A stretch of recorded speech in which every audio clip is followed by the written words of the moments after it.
음,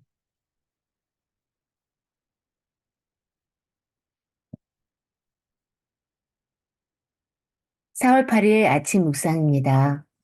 오늘 저는 우리 성도님들과 함께 절대 절망에서 시작되는 구원과 은혜라는 제목을 갖고 룻기 4장에 있는 말씀을 함께 나누도록 하겠습니다. 먼저 함께 기도하시겠습니다. 하나님 아버지, 새 날을 주셔서 감사합니다. 오늘 이 아침을 하나님의 말씀으로 열어주셔서 감사합니다. 말씀을 읽고 들을 때 성령님께서 가르쳐 주시고 깨닫게 해주세요. 저들의 마음에 말씀하시는 하나님의 음성을 듣게 해주세요. 예수님의 이름으로 기도했습니다. 아멘. 제가 룻기 4장 17절부터 22절까지의 말씀을 읽겠습니다. 이웃 여인들이 그 아기에게 이름을 지어주면서 나오미가 아들을 보았다 하고 환호하였다. 그가 바로 이세의 아버지요 다윗의 할아버지이다. 다음은 베레스의 계보이다. 베레스는 헤스론을 낳고 헤스론은 람을 낳고 람은 아미나답을 낳고 아미나답은 나손을 낳고 아미나답은 나손을 낳고 나손은 살문을 낳고 살문은 보아스를 낳고 보아스는 오벳을 낳고 오벳은 이세를 낳고 이세는 다윗을 낳았다. 오늘 우리가 읽은 룻기는 절망의 사사시대를 배경으로 일어났던 한 가정의 이야기, 한 가정의 역사입니다. 룻기에 나오는 며느리 룻, 시어머니 나오미, 그리고 룻과 결혼한 보아스는 사사시대를 살았던 사람들입니다. 그 사사시대의 분위기와 정황을 알려주는 대표적인 사건이 있습니다. 사사시대의 리더들인 12명의, 12명의 사사 이야기가 마치면 뒤에 사사기의 부록처럼 나오는 두 가지 사건이 있습니다. 첫 번째 사건의 이야기는 사사기 17장에 나오는 미가 신상 사건입니다. 에브라함 선지에 살고 있던 미가 어머니가 돈을 주고 신상을 만들어서 집에 모십니다. 유대 땅 베들레헴에서 살고 있던 레위 한 사람이 일할 곳을 찾아 헤매는 것을 발견한 미간의 집에서 제사장으로 그 레위인을 고용합니다. 그리고 이렇게 생각합니다.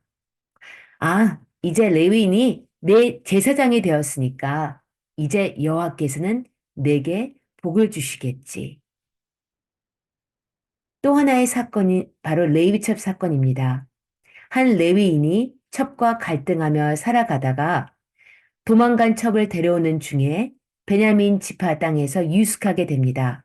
그런데 그날 밤 투숙객인 레위인과 동성애로 관계하겠다며 베냐민 사람들이 들이닥칩니다.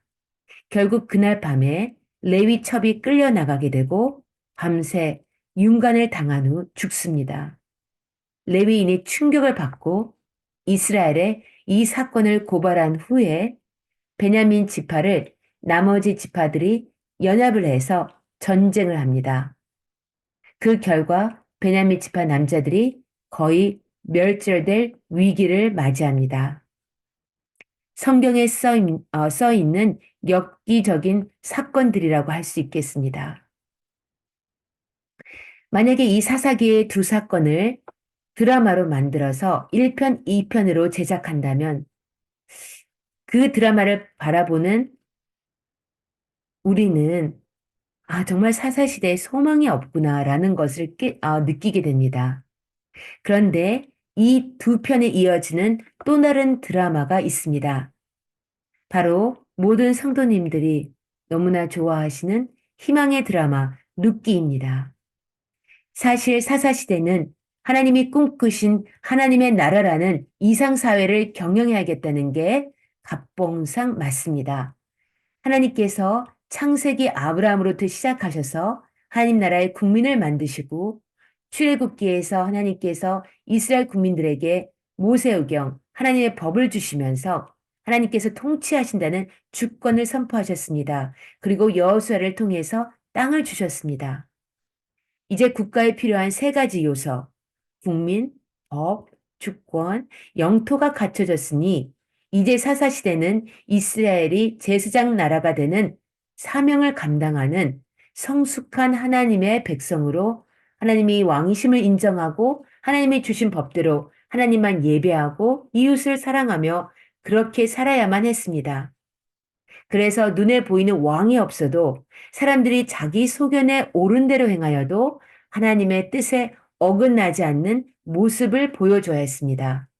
그런데 이스라엘 백성들은 여호수아가 죽고 하나님이 보내주신 사사들이 죽으면 다시 하나님을 잊어버리고 가나안 문화에 매료되어 가나안의 신들을 쫓아 섬기게 되었습니다.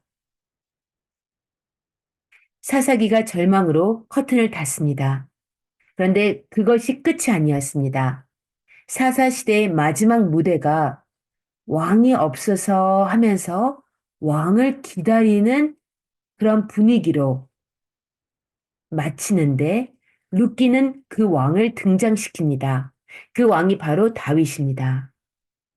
그래서 룻기의 클라이맥스는 룻기 4장에 나오는 족보입니다. 보아스가 룻과 결혼한 후 낳은 아이가 결국 다윗의 조상이었던 것입니다. 이 말을 성경이 하고 싶었던 것입니다. 룻기 1장은 이렇게 시작했습니다. 1절, 2절을 제가 읽겠습니다. 새 번역입니다. 사사시대에 그 땅에 기근이 든 일이 있었다. 그때 유다 베들레헴 태생의 한 남자가 모압 지방으로 가서 임시로 살려고 아내와 두 아들을 데리고 길을 떠났다. 그 남자의 이름은 엘리멜렉이고 아내의 이름은 나옴이며 두 아들의 이름은 말론과 기론이다. 그들은 유다 베들레헴 태생으로서 에브라 가문 사람인데 모압 지방으로 건너가 거기에서 살았다. 룻기의 첫 장면은 암담합니다. 먹고 살겠다고 양식을 찾아서 이민 간 것입니다. 성경에는 곡식을 찾아 이민을 가는 모습이 많이 등장을 하죠. 유다 베들레헴에 살고 있던 부부 엘리멜렉과 나오미가 짐을 꾸리는 장면을 한번 상상해 보세요. 엘리멜렉은 하나님은 왕이시다라는 뜻이고 나오미는 기쁨 또는 즐거움이란 뜻입니다. 그런데 모압으로 이민 가기 위해서 짐을 꾸리고 있는 엘리멜렉과 나오미의 모습에는 기대라든가 기쁨이라든가 즐거움이 없습니다. 그들의 큰 아들 말로는 아프다, 병약하다라는 의미입니다. 그리고 둘째 아들 기론의 뜻은 힘이 떨어진다 또는 쇠약한이란 뜻입니다. 아마도 두 아이가 다 약하고 아파서 부모인 엘리멜렉과 나오미가 그 이름을 그렇게 지어준 것 같습니다. 하나님의 약속인 땅인 가나안 땅에 흉년이 들어서 두 아들과 함께 베들레헴에서 동편 모압으로 이주합니다. 베들레헴은 떡집이라는 뜻입니다. 즉 하나님의 나라 백성들이 살고 있는 곡창지대마저 흉년이니 몰락을 암시하는 거 아니겠습니까? 영적으로나 육적으로나 절망이 깊게 드리워져 있는 암담한 현실이 바로 룻기의 상황이었습니다. 그런데 그것이 끝이 아니옵니다. 얼마 후에 이 집에 가장 엘리멜렉이 죽고 두 아들마저 몇 년 후에 죽고 맙니다. 하나님의 기업으로 주신 약속의 가나안 땅이 흉년이라니 곡식의 알갱이를 얻으러 모압까지 왔건만 사랑하는 남편과 두 아들마저 잃습니다. 철저한 몰락입니다. 무슨 의미일까요? 사사시대 이스라엘의 정황입니다. 이스라엘의 상징이죠. 한 집안에서 아들마저 끊어졌다는 것은 미망인에게는 죽음이었습니다. 왜냐하면 아들이 없는 과부에게는 토지 권리가 없기 때문입니다. 그런데 이런 몰락이 나오미를 삼키지 못했습니다. 이방 여인 며느리 룻에게 절망을 허용하신 하나님을 믿게 만들었으니 말입니다. 절망에 허용하신 하나님을 믿는다라는 것은 대단하지 않습니까? 기복 신앙이 아니라 진리를 추구하는 신앙이었다는 뜻이죠. 이윽고 고향 베들레헴에서 흉년에 찾아왔다는 소식이 들려옵니다. 그리고 롯은 시어머니 나오미를 따라 가나안 땅으로 쫓아 나섭니다. 빵과 물질의 삶이 목적이 아닌 시어머니 밑에서 룻이 신앙으로 자라났다는 것을 알 수 있습니다. 며느리를 어떻게 가르쳤기에 이스라엘 하나님은 지상 최대의 가치라는 이러한 세계관이 모압 여인이었던 이방 여인이었던 룻에게서 생겨났을까요? 저는 이 부분에서 욥이 신앙이 생각이 났는데요.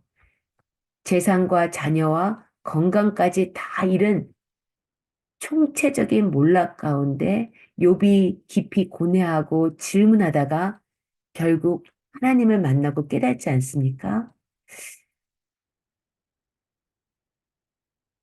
나오미와 룻도 그러한 것 같습니다. 이제 나오미와 룻은 행동을 합니다. 이스라엘의 총회, 하나님의 나라로 들어가자. 그 이후의 스토리는 간단합니다. 보아스라는 친족을 만나서 그 당시 사회보장 제도였던 계대 결혼을 했고 아들 오벳을 낳고 나오미는 죽은 남편과 아들들의 땅을 이어받을 수 있게 됩니다. 암울한 사사시대의 한 장면이지만 룻기는 희망의 드라마가 맞습니다. 시어머니를 잘 섬기다가 복을 받았다라는 것이 룻기의 결론이 아니라 그 이상입니다. 룻기에서 가장 중요한 부분은 룻기의 마지막 장, 4장에 나타난 족보입니다. 사사시대는 암울했지만 구약 성경의 흐름은 절망에 머물러 있지 않고 목표를 향해 달리고 있는 것이 분명합니다. 다윗입니다. 보아스와 루사에서 태어난 오베 얘기를 하라는 것이 아니었다는 거죠. 그 이후에 이어지는 족보가 목표였습니다. 오벳은 이세의 아버지요 다윗의 할아버지라는 얘기를 룻기는 하고 싶은 것입니다.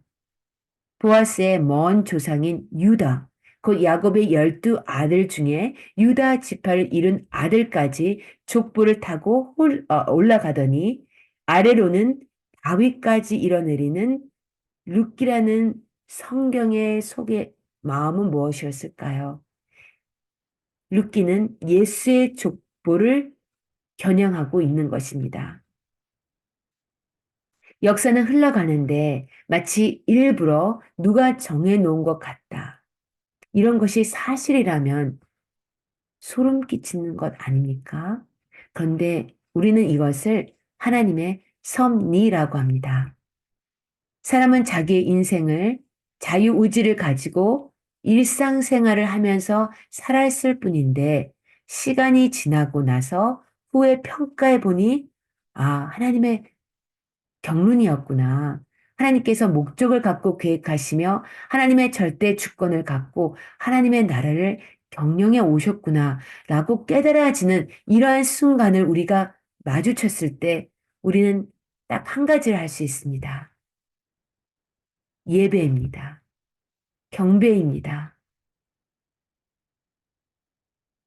하나님께 감사와 찬양을 올리면서 경배를 할 수 있는 이 사람. 이 사람은 자신의 작은 일상 속에서 자신의 불행과 자신의 몰락을 두려워하지 아니하고 하나님을 예배할 수 있는 믿음을 갖게 됩니다. 하나님의 경륜 속에서 내 인생의 좌표를 찾아갑니다. 성경의 처음부터 시작된 하나님의 나라는 암울한 절망, 질병, 가난, 막다른 골목, 절벽, 죽음, 심판 등에서 움트기 시작합니다. 심령이 가난한 자는 복이 있나니 천국이 그들의 것이며라고 하신 예수님의 말씀처럼 하나님의 나라는 절대 절망에서 시작합니다. 그래서 우리는 하나님의 은혜라고 합니다. 하나님의 나라의 성격입니다. 룻기는 어느 가정의 역사였습니다. 일상의 일이었습니다. 그런데 이 가정의 역사가 사사시대와 왕정시대를 잇는 황금 연결고리가 됩니다. 우리 성도님께서는 사사시대의 이 한 가정의 이야기 룻기를 읽으시면서 어떤 내용이, 어떤 말씀이 마음에 와닿으셨나요? 어떤 부분이 참 새롭게 느껴지셨나요? 저는 암울한 사사시대를 살았던 여인 나오미가 모든 것을 잃어버리고 세상적으로는 너무나 불행한 여인이었음에도 그가 하나님을 믿은 신앙을 이방 여인 며느리 룻에게 나누었다는 것에서 큰 도전을 받았습니다. 내가 세상적으로 잘 나갈 때만 하나님에 대해서 나누는 것이 아니라 나의 어려움, 나의 고난 중에서도 하나님을 나눌 수 있다는 것이 저에게 큰 도전이 되었습니다. 남편을 잃었고 병약한 아들들마저 잃어버렸음에도 하나님을 붙드는 시어머니 나오미를 보면서 룻이 모압이 섬기는 신들을 버리고 시어머니의 하나님을 따라 나설 수 있다는 그 롯의 신앙의 태도가 제 마음에 깊이 와닿았습니다. 롯의 믿음은 진짜구나라는 것을 제가 느꼈습니다.